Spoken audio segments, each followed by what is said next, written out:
More and more young Australian men are willing to put their lives on the line for the perfect body.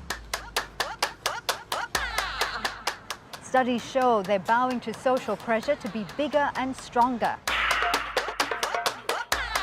They were seeing lots of images of muscular men. Most of the time they're steroid enhanced, they're Photoshop enhanced. Big muscles is an overt expression of masculinity. In their quest for the perfect physique, they're willing to sacrifice a normal life. I'll wake up and do cardio, then I'll go to work, drive home, have another meal, then drive to gym.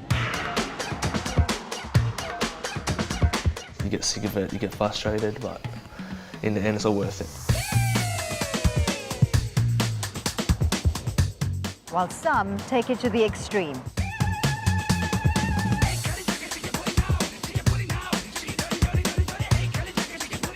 These guys, they don't want to do it slow anymore. They want that instant gratification. They want to be there now. I'm Fawzia Ibrahim. On this edition of 101 East, we ask just how far are Australian men willing to go for the body beautiful?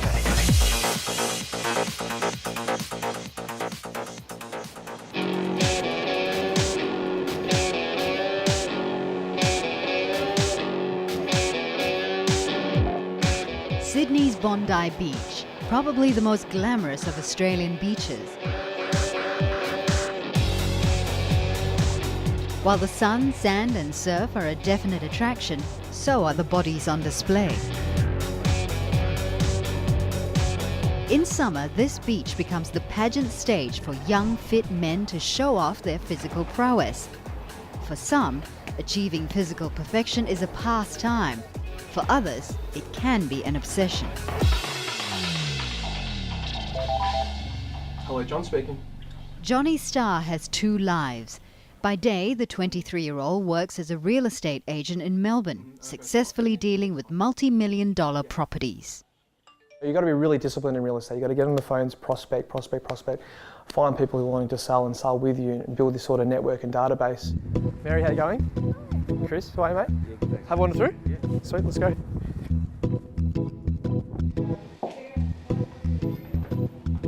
And just like his favorite superhero, Johnny is charismatic, meticulous and driven. All elements that help him seal the deal. This actually still works.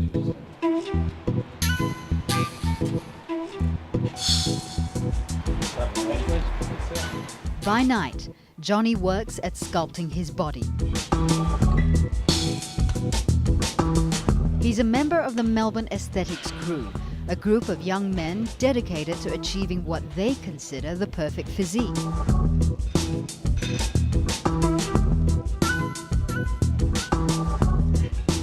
Johnny's ultimate goal is to grace the cover of a men's fitness magazine.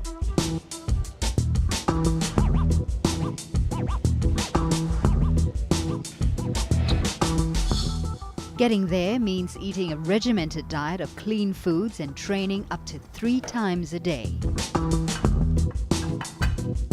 Leading up to summer for like 8 or 10 weeks, I'll start training a little bit more. So I'll do cardio in the morning from 6 to 7 a.m. I'll wake up and do cardio. Then I'll go to work, drive home, have another meal, then drive to gym. I'll do weights with some guys at the gym, my trainer, about 45 minutes. And then I'll do another half an hour of cardio or maybe an hour before I go to bed or at night time. Yeah. What is this for? Why are you training so hard and why are you eating so healthily? I mean, it's great that you're very healthy or whatever, but I might sound like a freak, yeah. Well, a lot Absolute of people freak. would say, I'm crazy, right? Why? What is the point of all of this? It's so we can look good. Yeah, so we can look good. And that's the sole point of it. I guess you could say our end goal is just to look good for summer. You know, you got a few months where you can get your gear off, take your top off and walk around on the beach and be like, hey, this guy looks awesome. Do you think you're narcissistic? How should I answer this question? Do you think you are? Do you think? To an extent, but I'm going to say no. I'm going to say no. Why? I mean, a lot of people would say, because you just said that I do this to look good. I just look to look good. My aim, like on my page, says I just want to inspire people. So if I can inspire the uninspired, that's what it's really about. Because I was that skinny kid growing up, I always wanted to be a bit bigger.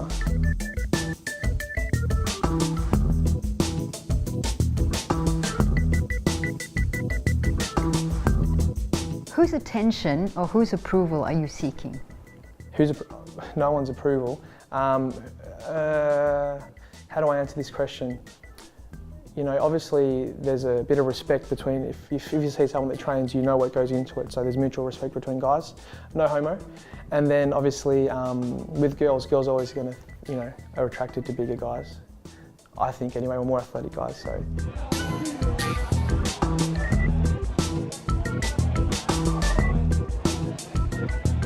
Most men would rather have a compliment off another man than a woman, for example, because a man has a greater ability to affirm one's masculinity than a woman. As an amateur boxer, Stuart Murray understands the male drive to be bigger and stronger. As a clinical psychologist, he's seen a rising number of men becoming obsessed with their bodies as a result of gender equality. As men and women have become more equal in society, men have lesser and fewer domains to emphasise or exert their masculine dominance. The last remaining domain is said to be physical musculature, in that females aren't as physiologically equipped to develop big muscles as men, and so big muscles is an overt expression of masculinity. Guys now in the media, we're seeing lots of images of muscular men. Most of the time they're steroid enhanced, they're Photoshop enhanced, and the average guy in the street just compares really negatively to these images, and this causes a direct sort of reduction in body satisfaction and a drive for increased muscularity. Dr. Murray says this social pressure can be detrimental to certain vulnerable individuals. He's embarked on research into an emerging psychiatric condition amongst men known as muscle dysmorphia, an illness that compels men to adopt a strict diet and training regime to become more muscular. While it sounds like a healthy, disciplined lifestyle, Dr. Murray says it comes at a personal cost. Exercise is healthy, lifting weights is healthy. I think the line, in my own experience, is when it gets to a point where the impairment it causes on your life is so significant that it impinges normal life. I once came across who refused to remove his blender from his desk at work and was making protein shakes every 3 hours. And he eventually got fired. One patient set his alarm every 2 hours in the night so he could take a protein shake to ensure that he was anabolic all night, 24/7.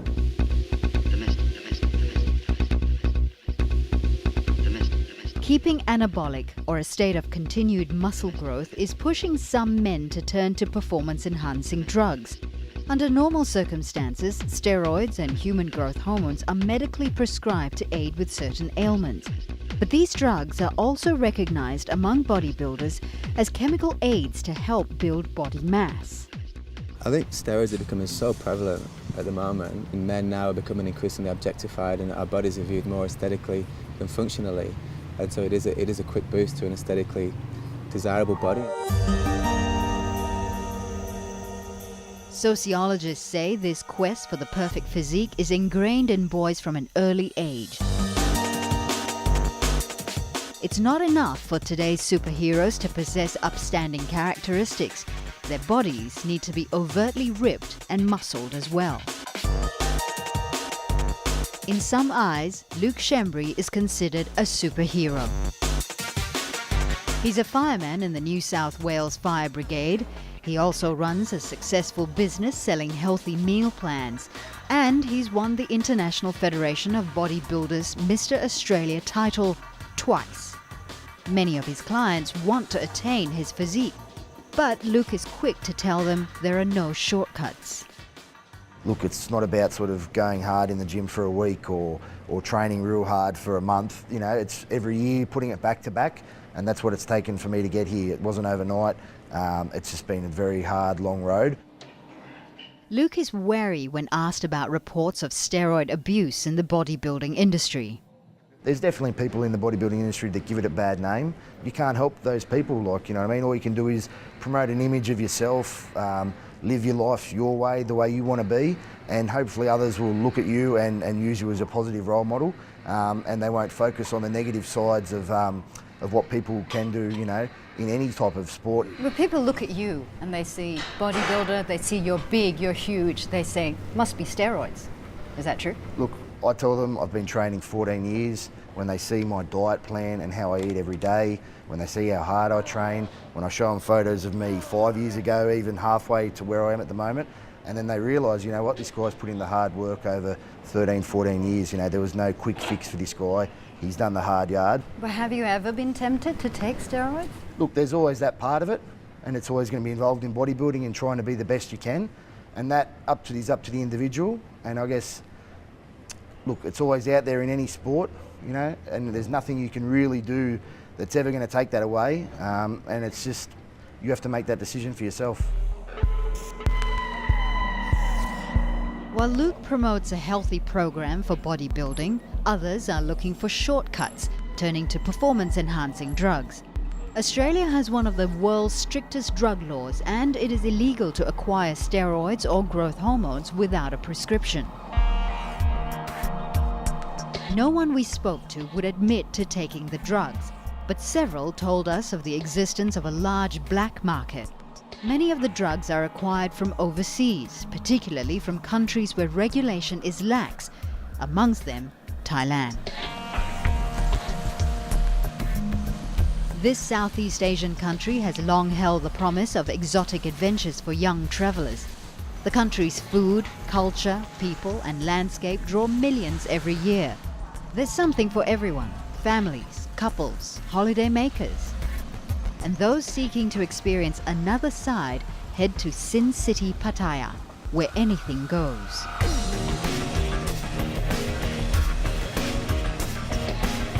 It's here we met Tim Ward, better known as Sharky, a social media celebrity of sorts.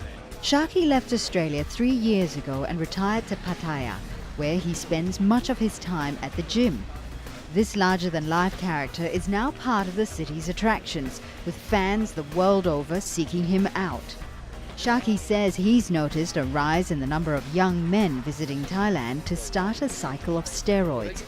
He admits to taking a human growth hormone, but says younger men don't need to. I take testosterone, I take growth hormone, but I know how to take it, and that's the thing. I've been doing it that long, and through blood tests I know exactly how to keep my levels where I want them to be. You don't need testosterone in your 20s. What for? Your body's producing enough of it anyway. And the disadvantage with taking testosterone is once you do start, your body will stop producing it. These guys, they don't want to do it slow anymore. They want that instant gratification. They want to be there now. And, you know, it's sad, really. Sad when you see it, because they're not enjoying it. They're not enjoying the training. Sharky also has a dire warning for those seeking steroids and hormones in Thailand. Look, I want to tell you something. This is the best way to put it. This is Thailand, okay? And just because it's got big breasts and long hair, it doesn't mean it's a woman. And just because it's in a bottle and it says testosterone, it doesn't mean it's testosterone. Now, I know for a fact that the FDA has cracked down on steroids so much now in this country. There isn't a single pharmacy I would walk into and buy growth hormone from now. Why not? Because it's fake. But nothing seems to deter those seeking drugs to enhance their physique. We meet a steroid user in Pattaya who wants to remain anonymous. He tells us he also exports the drugs from Thailand into Australia through a website. Who would be your clientele? Bodybuilders, anyone that wanted to try out, get bigger. But you just offer them extra information as well. You know, if they ask a million questions, you get a million questions, and you've got to answer everything, just honestly and truthfully. And if they start and they trust you, then they just buy the product, and you say, "Well, good luck, man. Let me know how it goes," and it's, you know, cool. Is it easy to get steroids in Australia? It's easy, very easy. You gotta know what to do, how to get it in, and who to go to. So it's still getting in, Still getting in.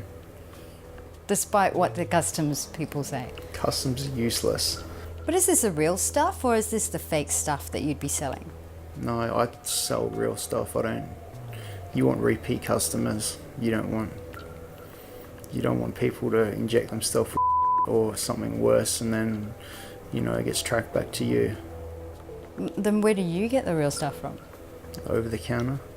You get over the counter in the chemist. So you got to know which chemist to go to. Is it easy to get it here? Very easy. Over the counter? Yeah. You don't need a prescription here? No. But you got to walk in, you got to know exactly what to say. And sometimes you've got to go in there and, buy a couple of things so they sort of know your face. And helps if you speak the language, really. We decided to test out Tom's claims. So we've been told that it's relatively easy to get steroids or human growth hormones anywhere in Pattaya. So what we're going to do is we'll try and go into some of these pharmacies here and just see what we can get without a prescription.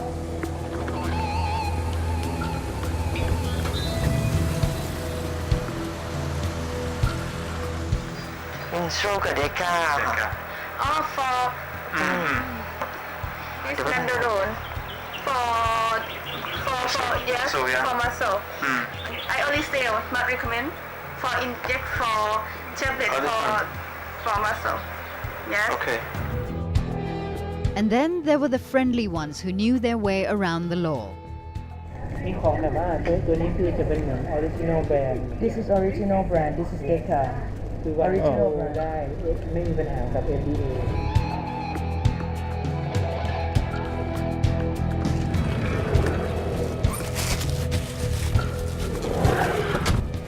So we've hit 10 pharmacies on this one particular street in Pattaya, and at least 4 of them have been willing and able to provide us with steroids. Now let's see what we've got. We've been able to get a very popular brand of testosterone, as well as some pills, and a very popular injectable as well, and a syringe. So it does go to show that it's quite easy to get steroids here in Thailand without a prescription. We approached Thailand's authorities regarding the lax regulation of the sale of steroids. ตรงนี้มันยังเป็นข้อที่เรา We cannot punish people who illegally export steroids out of Thailand. Under Thai law, steroids are considered as a controlled medicine, unlike narcotics. We still don't have a law to convict steroid smugglers.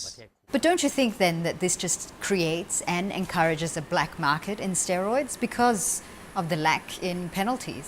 ซึ่งพวกนี้เราไม่สนับสนุนอยู่แล้ว We don't support the abuse of steroids. When foreigners come here to buy and sell steroids, this shows the flaws of our system. ที่เจอมากๆผมว่าณวันนี้คือเป็นปัญหาเรื่อง We cannot stop them from selling steroids through the internet, even though it is illegal. We have a lack of resources to monitor these transactions, and the problem is getting worse. It's a fact confirmed by Australia's authorities. Customs officials say the amount of steroids being smuggled into the country has more than doubled in the past 5 years. Officials blame the increasing number of websites offering steroids for sale through the post. Often these websites and forums offer advice to the novice without addressing the various health risks involved in consuming the drugs. Dr. Amir Ibrahim of the Sydney Institute of Sports says while steroids and growth hormones are effective in defining muscle quickly, long-term use is detrimental to the body. Having extra hormones on board will switch off the hormone receptors in the brain, which would in the long term cause shrinkage of the private parts, also infertility. We know that the steroids are metabolized in the liver, so the liver can't handle the amount of hormones on board and tends to, down the track, have cancer. Dr. Amir says he often gets asked by patients to prescribe steroids for the sole purpose of building bigger muscles. He refuses as he could lose his license. He's also concerned about the potential social impact steroids and growth hormones can have. There's a thing called roid rage, where people lose control of their emotions when they're on steroids, particularly during the middle of a course. And there can be things such as angry outbursts, violence, depression, anxiety, which all affect a bodybuilder or person taking steroids when they're on it. And we're also seeing an increase in level of violence around the city in young men, and it's thought that one of the reasons for this has been the increased use of anabolic steroids. Despite the health risks, there are many willing to take a gamble. A worrying trend for young, impressionable boys who aspire to emulate their heroes. Side try. Sometimes I have to question my ability. Is it really worth pursuing a career with no stability? 16-year-old Nathan Rowe started bodybuilding a year ago. Now he's putting himself through the paces as he prepares for his first bodybuilding competition. I put a lot of hours in. There's no point in doing all them hours for nothing. Take it a step at a time. Juniors, teenagers, men's, then Mr. Olympia. Nathan works hard for his sport, sacrificing the usual teenage social life for regimented dieting and hard training, sometimes till 2 a.m.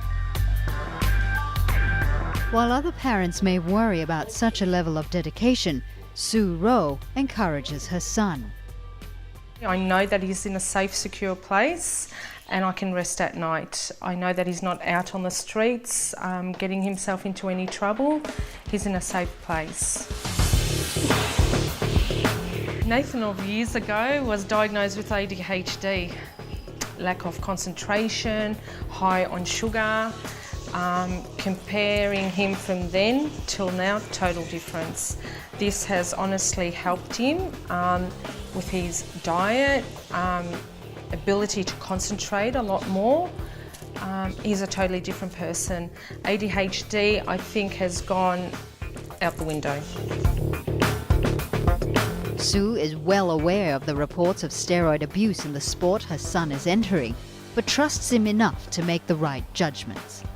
How would you feel if Nathan came home one day and said, "Mum, I've been on steroids for the last 3 months"? I know, honestly, he wants to do it the healthy way, and he said that to me. If he does, it will be a shock, definitely. A definite shock, because he's done all this on his own, the healthy way, and I know that he can continue it.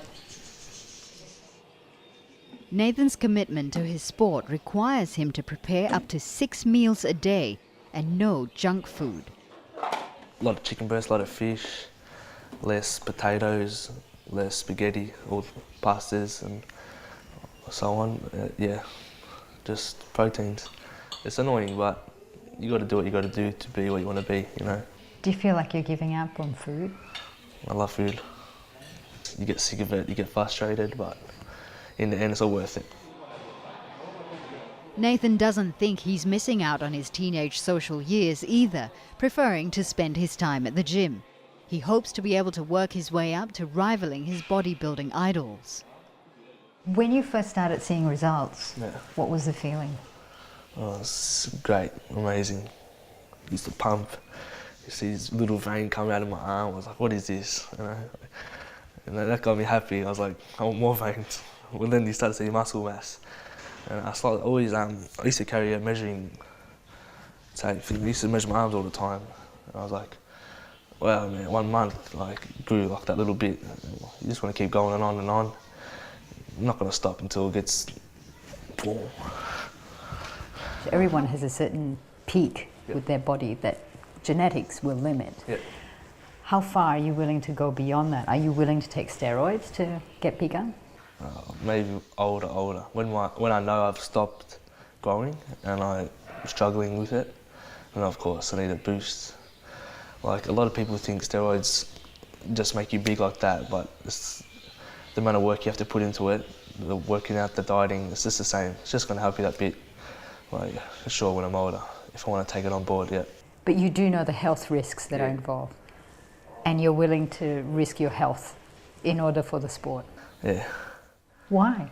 Sacrifice, you know. I want to be a champion, you know. And to be a champion, you've got to sacrifice a lot of things in life, especially in this sport, so yeah. And you're willing to put your health at risk for Yes.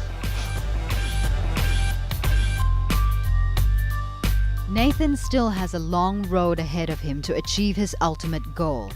But whether it be for sport or pure aesthetics, there's no doubt it's a challenging task to attain and maintain the body beautiful, no matter what the sacrifices or the risk.